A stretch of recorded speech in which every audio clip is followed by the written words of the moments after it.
Bonjour à tous, Anguille et Tori et bienvenue dans votre podcast Le Quart d'heure Bidart, le podcast de l'Office de tourisme de Bidart. On est très content de vous retrouver comme chaque lundi pour commencer la semaine et aujourd'hui nous sommes en compagnie de Jérémy Pagès, le capitaine du Balchan. Et Gounan Jérémy, comment ça va ? Très bien. Alors Jérémy, tu as l'océan dans le sang et nos auditeurs le comprendront très vite au cours de cet échange. Mais avant de monter à bord, je te laisse évidemment te présenter et nous dire qui tu es. Jérémy, j'ai 41 ans, natif de Bidart. J'ai grandi à Bidart, j'ai passé toute ma jeunesse à Bidart. Voilà, j'ai pratiqué la pelote à Bidart, les jours de l'océan aussi à Bidart, jusqu'à être sauveteur sur les plages à Bidart. Du coup, j'ai fait une scolarité un peu atypique. Je suis parti au lycée maritime de Cibourg, où j'ai fait une formation maritime à la pêche et au commerce aussi. Alors, j'ai pu obtenir un brevet de capitaine côtier à la pêche, un brevet de mécanicien à la pêche. Et à la suite de cette formation-là, j'ai fait un peu la pêche. Bon, les mauvaises années à la pêche m'ont orienté vers un autre domaine et je suis actuellement encore sapeur-pompier professionnel à Saint-Jean-d'Us. Et en parallèle de mon activité, j'avais un souhait de rester dans le domaine maritime. Toujours, c'est une passion que j'ai en moi. Je savais qu'un jour ou l'autre, ça reviendrait. À ce jour, pendant 6 mois de l'année, en parallèle de mon activité, je fais des sorties en mer, de la pêche côtière, de la pêche au large, des balades en mer, voilà, tout ça en plus de mon activité de sapeur-pompier. Alors le Balchan, c'est le nom de ton navire. Est-ce que tu peux nous le présenter lui aussi en nous racontant l'histoire qu'il y a derrière tout ça ? Alors, Balchan, c'est un peu le mot magique qu'on retrouve dans le milieu de la pêche et surtout sur Saint-Jean-de-Luz-Cibourg. Donc Balchan, c'était mettre en commun, partager. C'est mettre en commun, des fois ça peut être le fruit de la pêche ou pareil, au niveau des vivres, quand un bateau n'avait pas, il partageait. Je me rappelle quand j'ai fait mes saisons au thon, quand un bateau avait suffisamment de païta pour partir au thon et que l'autre n'en avait pas, il partageait. Donc il donnait le reste de l'appât à l'autre bateau pour qu'il puisse aller au thon. Donc Balchan, c'est un mot qui est vraiment propre au monde maritime, basque. Et il porte bien son nom puisque c'est vrai que tu proposes des moments de convivialité. Alors justement, une fois à bord, tu proposes différentes activités et surtout différentes approches du monde marin.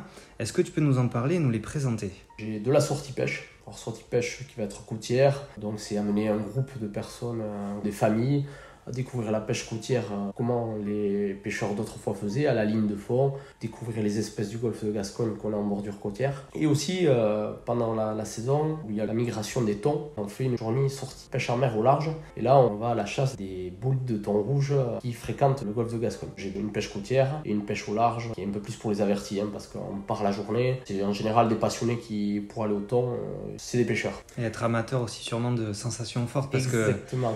que c'est des bestioles qui bougent pas mal. Exactement, oui, il y a des prises qui peuvent aller sur chasse jusqu'à 100 kg. Et c'est vrai que quand on est pris, on est en suspens avec un poisson, un bolide comme celui-là, il y en a pour quelques heures, donc il faut être prêt. Mais je ne fais pas que de la pêche, le but c'était pas de faire que de la pêche. Je voulais développer aussi la découverte du littoral. Parce que l'histoire du littoral basque, il y a une histoire que ce soit la côte, les petits ports, l'histoire de la chasse à la baleine, que toutes les communes défendent. Il y a différentes épopées de la pêche basque, que ce soit Saint-Jean-de-Luz, Guétari, Biarritz. Voilà, des sujets où je me suis intéressé et puis mon grand-père m'avait expliqué un peu l'évolution de ces pêches-là. Déjà, lui, l'évolution de la pêche qu'il a connue. Et puis moi, depuis ce que j'ai pu voir et ce que je peux voir actuellement. Donc, c'est faire découvrir le littoral. Voilà, comme le nom du bateau, Balchan aussi, on partage.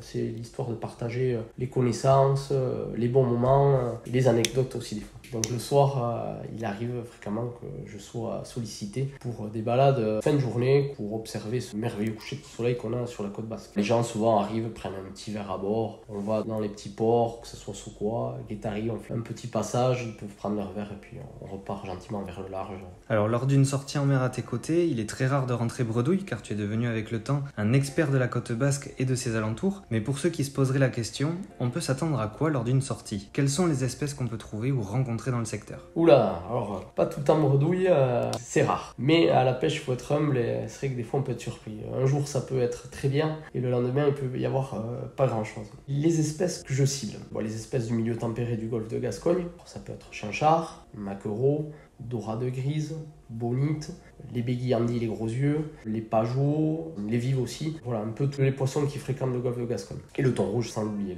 le seigneur. Et les chipirons. C'est la partie majeure de mes pêches en mer. Voilà. Souvent, quand ils viennent en pêche côtière, je leur fais découvrir 2 pêches. Une pêche au chipiron, comme pratiquaient les anciens ici, avec une turlute, un poisson. Et ensuite, à la sortie de la pêche au chipiron, on va découvrir les poissons de roche au large. Ce que faisaient ni plus ni moins nos anciens, ils faisaient ces pêches-là. Alors je me posais la question justement tout à l'heure, mais lorsque vous partez en mer et que ça mord à l'hameçon, est-ce que les gens repartent avec le fruit de la pêche, sans faire de mauvais jeu de mots ? Mais comment ça se passe ? au niveau des captures qui sont prises. Donc à bord du bateau, on a un vivier. Et c'est vrai que l'esprit du bateau, c'est en respect avec la ressource. Donc il y a beaucoup d'espèces qui regagnent leur milieu à l'issue de la pêche. Si certains de mes pêcheurs veulent garder le poisson, donc déjà c'est en commun accord avec moi, et en fonction de la taille réglementaire, et surtout, est-ce que c'est vraiment au niveau alimentaire, est-ce que ça va être vraiment bon pour faire un joli casse-croûte avec ce poisson-là. Ça arrive, mais en gros, plus ou moins, même les chipirons, des fois ça arrive, il y a du no-kill. C'est l'esprit du bateau, voilà. Si nos petits-enfants ils veulent voir du poisson, je pense qu'on est la génération, il faut faire attention. Alors pareil, bien au-delà de quand on a pêché le poisson, c'est dans le montage des lignes même qu'il faut faire l'effort. C'est pas mettre des hameçons trop petits, c'est choisir la taille d'hameçon. S'il y a des espèces qui sont prises dans des profondeurs assez importantes, à la remontée, avant de les relâcher, de percer la vessie natatoire pour pouvoir les relâcher dans de bonnes conditions, il y a un travail. Pour anticiper, pour mieux cibler. Exactement. Alors la pêche c'est une chose, mais la pêche raisonnée en est une autre, et c'est aussi la volonté que tu as de transmettre ces valeurs et de sensibiliser les gens que tu reçois à bord sur la protection du monde marin et aussi de son équilibre qui est d'ailleurs souvent menacé. Comment tu t'y prends pour inculquer ces valeurs aux personnes que tu reçois à bord ? Moi, de mon regard que j'ai sur la pêche,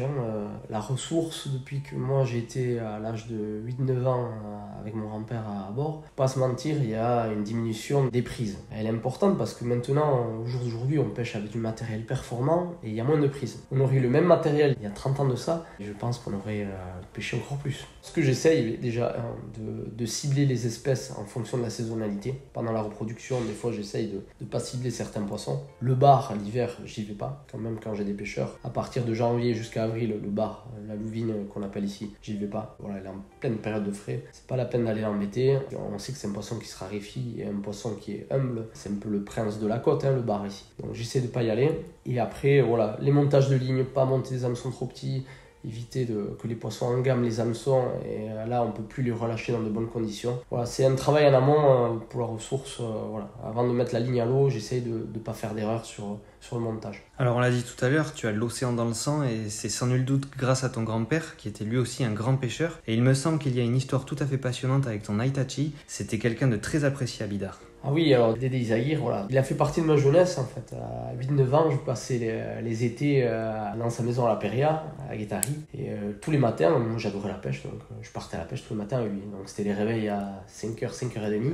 Et puis on partait en mer. Et puis on partait souvent les deux. Donc des fois le temps en mer il est long quand il n'y a pas grand chose. Donc voilà, les discussions sur la pêche, sur le monde maritime, sur l'histoire que lui avait. C'est lui qui m'a donné le goût à l'océan, à la mer, tout ce qui est monde de la pêche.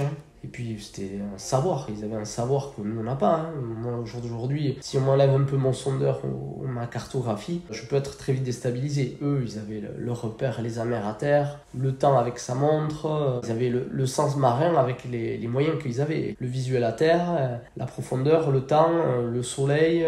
Ils avaient un savoir-faire au niveau navigation qui était meilleur que le nôtre, je pense. Alors il paraît aussi que tu interviens auprès des lycéens pour leur parler de son histoire, parce qu'il a une histoire assez particulière.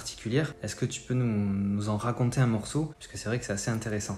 Oui, parce qu'il a été capturé au moment de la Seconde Guerre mondiale. Il voulait rejoindre les forces françaises libres. Sur dénonciation, il a été capturé et il a été déporté en Allemagne. C'est là où il me racontait son histoire, sa déportation, voilà, camp de concentration, Falkenitz, Schaffhausen. Il avait fait 2 camps de concentration. Il faisait partie des prisonniers des triangles avec une certaine couleur, des prisonniers politiques. Et il a eu une jeunesse ardue, quoi. C'était difficile, il s'en est sorti. Il avait un très gros mental. C'était quelqu'un toujours positif. Avant d'être libéré, les officiers allemands avaient convenu qu'il fallait vider ces camps de concentration et qu'il y ait le minimum de crimes de guerre. Donc lui, il a fait la marche de la mort et il s'est fait libérer à l'époque par les Russes. Et il s'en est sorti. Donc son histoire, je l'ai parfaitement. On en a discuté, ça capte. Même les lycéens que j'ai en face de moi, quand on vient ici à Bidart au Monument de la Paix, où il y a un lieu pour se commémorer tout ça, ça marque les esprits parce qu'une histoire comme la sienne, elle capte. Alors justement, tu viens de l'évoquer, mais pour ceux qui n'ont pas eu la chance de croiser André Izaguirre, on vous le rappelle, il y a une plaque en son honneur près du mémorial de la Seconde Guerre mondiale et pour la paix, sur l'esplanade qui est près de la chapelle de la Madeleine. Il était présent lors de l'inauguration de ce bel endroit face à l'océan et c'est vrai que c'était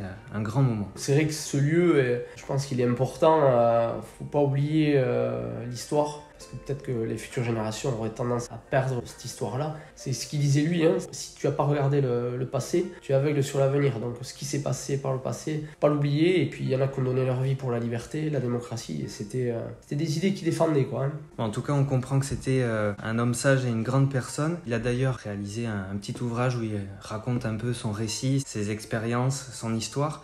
Donc on vous invite à vraiment découvrir ce livre qui s'appelle donc Mes années en enfer, mémoire d'un déporté. Donc c'est signé André Izagirre, donc c'était, on le rappelle, ton grand-père. Alors Jérémy, c'est la tradition quand on est invité sur le quart d'heure Bidartar, c'est le moment où tu nous partages une anecdote ou un moment marquant, quelque chose que tu as vécu à Bidart et que tu n'oublieras sûrement jamais. Il y en a. J'ai fait toute ma jeunesse à Bidart, j'ai grandi dans de super conditions, en extérieur, pelote, surf, mes années de sauveteur sur les plages. J'en aurais, je pense, un tas à raconter. Je vais te raconter une intervention que j'avais fait sur la plage de Bidart Centre, dans mes premières années de sauveteur. J'avais été chercher un surfeur dans le courant. C'était une belle journée d'été, beaucoup de monde sur la murette à Bidart Centre, comme la tradition du soir. J'avais sorti ce surfeur-là et à sa sortie de l'eau, pour se remercier, il était monté au restaurant en dessous à Tantina Playa et il nous avait offert un carton de champagne. Ça avait fait rire un peu toute la plage ce jour-là. Tout est bien qui finit bien et champagne pour tout le monde. Jérémy, merci beaucoup pour cet échange maritime. Eh bien, merci à toi de l'accueil et j'espère que pour le Monument de la Paix, c'est bien de ne pas l'oublier. Voilà, surtout au jour d'aujourd'hui. On l'oubliera pas et c'est pour ça qu'on a voulu en parler aujourd'hui au travers de ce podcast. C'était un plaisir de te recevoir donc dans le quart d'heure Bidartar. On espère que les gens auront la curiosité de découvrir les activités que tu proposes en montant à bord du Balchan, mais surtout pour apprécier ta culture de l'océan et ta gentillesse qu'on n'oubliera pas de souligner. En attendant, on se retrouve la semaine prochaine pour un nouvel épisode de votre podcast. Prenez soin de vous, Issa Nuncha.